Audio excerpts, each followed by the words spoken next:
2026 CBSE board का exam और उसमें आया पद परिचय। दोस्तों आज हम पद परिचय को थोड़ा डिटेल में समझते हैं 2026 के प्रश्न पत्र के आधार पर। तो पद परिचय समझ लेते हैं। 4 नंबर का आता है कि पद परिचय है क्या? वर्ण या वर्णों के सार्थक समूह से शब्द बनता है, ये हम सब जानते हैं। और वर्ड जिसे कहते हैं, और किसी वाक्य में जो सेंटेंस है उस सेंटेंस के जो शब्द हैं उनके पद का भेद, उसका उपभेद, उसमें लिंग, वचन, कारक, कर्ता आदि का परिचय ही पद परिचय कहलाता है। तो देखते हैं कि कैसे इसको समझते हैं हम। जो हमारा परीक्षा हुई है हमारी अभी, उस परीक्षा में आया था एक वाक्य, उस बाग में ढेर सारे पौधे हैं। तो इसमें हमको ये जो उस है इसका पद परिचय बताना है। तो इसको देखते हैं कि ध्यान से पूरे के पूरे वाक्य को हम पहले एक बार पढ़ते हैं, सेंटेंस को, कि उस बाग में ढेर सारे पौधे हैं। उस, तो ये आप समझ लें, उस क्या है? सर्वनाम है। जो शब्द संज्ञा और सर्वनाम की विशेषता बताते हैं उन्हें जो है, जो वे शब्द जो संज्ञा के बदले उपयोग किए जाते हैं वो उस है। और जैसे यहाँ उस आया, तो इस शब्द भेद को हम पहले समझते हैं। ये क्या है? सर्वनाम है, हमने ये बताया। और जो सर्वनाम का जो भेद है वो क्या है? संकेतवाचक सर्वनाम है, यानी संकेत दे रहा है। बाग तो बहुत सारे हैं, उस बाग में यानी कोई खास बाग है जहां ढेर सारे पौधे हैं, तो ये संकेतवाचक सर्वनाम है। वचन क्या है? एक वचन है। उस बाग में, उन बाग में नहीं कहा बल्कि उस बाग में कहा, तो एक वचन, यानी किसी एक बाग की बात हो रही है। और लिंग है, पुल्लिंग है। हम ये कहते हैं कि वह बाग उजड़ गया, हम ये नहीं कहते कि वह बाग उजड़ गई। तो पुल्लिंग हमारा बाग जो है क्या है? पुल्लिंग है। और कारक अधिकरण कारक है इसमें, और वाक्य में जो कार्य है वो बाग की विशेषता बता रहा है कि भाई उस बाग में जो है क्या है? ढेर सारे पौधे हैं। तो ये हमारा एक वाक्य था जिस पे हमने पद परिचय बताया। अब एक और वाक्य है, इस बारिश के बाद हर ओर हरियाली बढ़ने लगी है। तो यहाँ पर पद जो परिचय है वो देना है हर ओर का। तो फिर एक बार पढ़ें इस वाक्य को। इस बारिश के बाद, यानी इस बारिश के बाद, यानी जो अभी अभी बारिश हुई है, भूतकाल में चली गई वो बात, हर ओर हरियाली बढ़ने लगी, यानी उस बारिश का ये असर हुआ कि चारों ओर हर तरफ क्या हुआ है? हरियाली बढ़ने लगी है। तो शब्द क्या है? हर ओर, जिसको हमने पद परिचय के तौर पर लेना है। पद प्रकार क्या है? क्रिया विशेषण है, स्थानवाचक, यानी स्थान, चारों ओर, मेरे घर, तुम्हारे घर, हर ओर, है ना? तो ये एक स्थान का ही विशेषता बता रहा है। क्रिया विशेषण यहाँ पर स्थानवाचक है कि हर ओर हमारी जो है हरियाली बढ़ने लगी है। बढ़ना क्रिया है और उसकी विशेषता है यहाँ पे बताई गई है। इसके प्रकार भेद क्या है? संबंध बोधक अव्ययात्मक पद हैं। हर और ओर जहां भी लगेंगे ये ना तो खर्च होंगे ना बढ़ेंगे, ये बिल्कुल ऐसे की ऐसे रहेंगे, हर ओर। तो और परिचय इसलिए दिया जा रहा है कि संबंध है इसकी वजह से चारों ओर। तो संबंध किसकी वजह से? बारिश की वजह से। और बढ़ने लगी है, क्रिया, इसकी क्रिया बता रहा है। बारिश के बाद जो हरियाली है वो बढ़ रही है, तो क्रिया है यहाँ पर बढ़ना। और यहाँ पर हर ओर का जो स्थान हमने अभी पहले भी बताया है कि ये स्थानवाचक क्रिया विशेषण है। चारों ओर, हर तरफ, हर ओर जो है पूरी ओर, सराउंडिंग, हमारे चारों ओर क्या हो रहा है? हरियाली बढ़ रही है। तो ये इस तरीके से आप पद परिचय करेंगे। अगला वाक्य देखते हैं।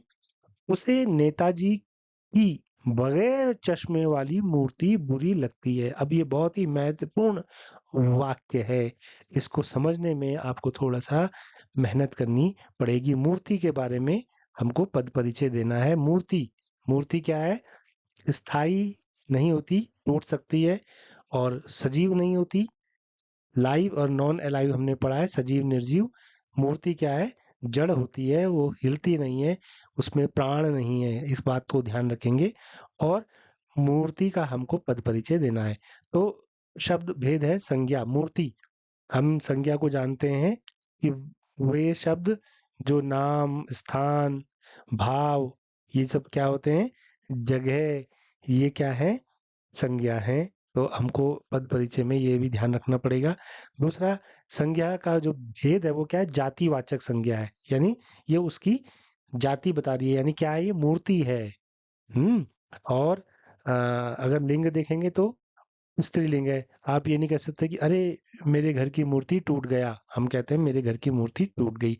या सरदार वल्लभ भाई पटेल की जो मूर्ति है बड़ी सुंदर है, हम ये नहीं कहते कि सरदार वल्लभ भाई पटेल की मूर्ति बहुत बड़ा है। तो ये लिंग क्या है? स्त्रीलिंग है। और एवचन क्या है? हमारा एक वचन है, मूर्तियां नहीं है। मूर्तियां होती तो बहुवचन हो जाता, ये एक वचन है। कारक है, कर्ता कारक है। अब ये देखिए कर्ता कारक कैसे है कि बुरी लगती है। इस क्या बुरी लगती है? मूर्ति। मूर्ति बुरी लगती है, कौन सी? जो बगैर चश्मे वाली है। तो यहाँ अगर हम कर्ता देखेंगे, कर्ता यहाँ पे नेताजी नहीं है या उसे नहीं है। यहाँ पर जो है क्या है? मूर्ति जो है कैसी लग रही है? बहुत ही सुंदर नहीं लग रही है, बल्कि उसको वो मूर्ति क्या लगती है? बुरी लगती है। कर्ता जो है क्या है? नेताजी की बगैर चश्मे वाली मूर्ति। कारण क्या है? क्रिया लगती है, ये यहाँ पर है। दूसरा, हमको मूर्ति के साथ उस लिंग वचन में हमको मेल खाती हैं, और उसे सिर्फ भाव अनुभव का प्राप्तकर्ता संप्रदान है। इसको यहाँ पे हमें देखना पड़ेगा। ये इसमें ऐसा बताया जा रहा है। बताइए। और आगे हम बढ़ते हैं तो यहाँ पर है दादा की मीठी शहनाई उनके हाथ लग चुकी है। यहाँ पर मीठी के बारे में हमको बताना है। मीठी का पद परिचय हमको देना है। और शब्द भेद है विशेषण। और ये जो शब्द भेद है विशेषण क्यों है? क्योंकि मीठा उसमें आया है। विशेषण का भेद गुणवाचक विशेषण है, गुण है ना उसका, न कि अवगुण है। दोष अगर हम कहते हैं कड़वा, तो भी जो है वो उसका की विशेषता बता रहा है, तो गुण बता रहे हैं। लिंग क्या है? स्त्रीलिंग। शहनाई के अनुसार अगर हम कहते कि जो है उसका बाजा बज रहा है, तो बाजा, तो वो पुल्लिंग हो जाएगा। लेकिन यहाँ पे शहनाई को, मीठी शहनाई को स्त्रीलिंग कहा जाएगा। वचन यहाँ पर एक वचन है। और कारक संबंध कारक है, शहनाई के साथ इसका जो संबंध है वो यहाँ पे बताया गया है, मीठी है। और शहनाई की विशेषता बता रहे हैं। मीठी शब्द शहनाई के गुण, उसकी मधुर ध्वनि को व्यक्त कर रहा है, इसलिए ये गुणवाचक विशेषण है। इस बात का हम ध्यान रखेंगे। आगे बढ़ते हैं। माँ बच्चे को गोद में लेकर आई। आई यहाँ पर आया है।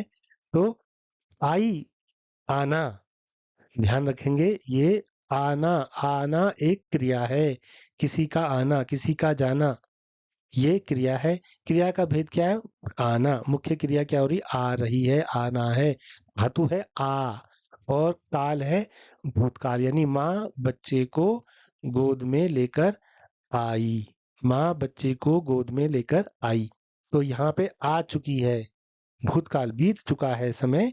पुरुष है अन्य पुरुष। माँ बच्चे को गोद में लेकर आई, तो अन्य पुरुष में आ गया। और वचन है एक वचन। बच्चे एक है, बच्चा है ना, एक बच्चा है, साफ पता चल रहा है। लिंग है स्त्रीलिंग, माँ के अनुसार माँ स्त्रीलिंग है। अब बच्चा क्या है? बच्चा बालिका भी हो सकती है।